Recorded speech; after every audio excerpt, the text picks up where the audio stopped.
Today in our RE lesson we're going to find out a little bit about Christian baptism. So our objective today is to understand how values and promises from the baptism service affect the ways that Christians try to live their lives. To be successful in today's lesson, we're going to see if we can understand the purpose of baptism, we're going to see if we can describe the elements of a baptism ceremony, and we're going to see if we can explain why Christians are baptised. So have a look at this picture and have a think, why might it be a good idea to make a promise when a baby is born? What might a mum or dad promise to their baby when he or she is born? What sorts of things do you think that babies might be promised by their parents? It could be maybe that they promise to look after them at all costs. It could be that they promise to care for their best interests, to love them unconditionally.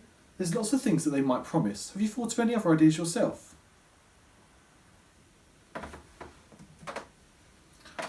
During a baptism ceremony, there will be questions which will be asked by the person leading the baptism, and then there will be a response which the people who are attending the baptism will say in response. It could be that the parents are saying it. It could be that the godparents are saying it. Those are two people or more who have been chosen by the parents to be the people who are going to help them in their lives.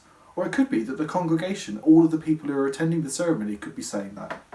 So questions could include, will you pray for them, draw them by your example into the community of faith, and walk with them in the way of the Christ? It could also be, will you care for them and help them to take their place within the life and worship of Christ's church? And the people responding will say, with the help of God, we will.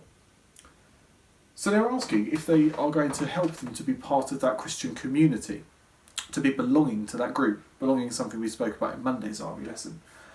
And the congregation, or the parents or the godparents, are going to reply and say that with the help of God they will. So they're going to have that faith, that belief in God, that they can work together to have that happy life. So for your task in today's lesson, I'd like you to see if you can, first of all, write a detailed prayer for a new baby beginning their Christian life at their baptism. And for your second task, I'd like you to think about what advice would you give a baby at a baptism. Write a list of things that you would advise the baby to do in order to live a good life. If you'd like an extension today, it says, do you know of any other ways that people are welcomed into other religions? It could be that you belong to another religion and that you know there are other ways of being welcomed in. Or it could be that you just do some research of your own to see if you can find out any other ways that people are welcomed into their religion.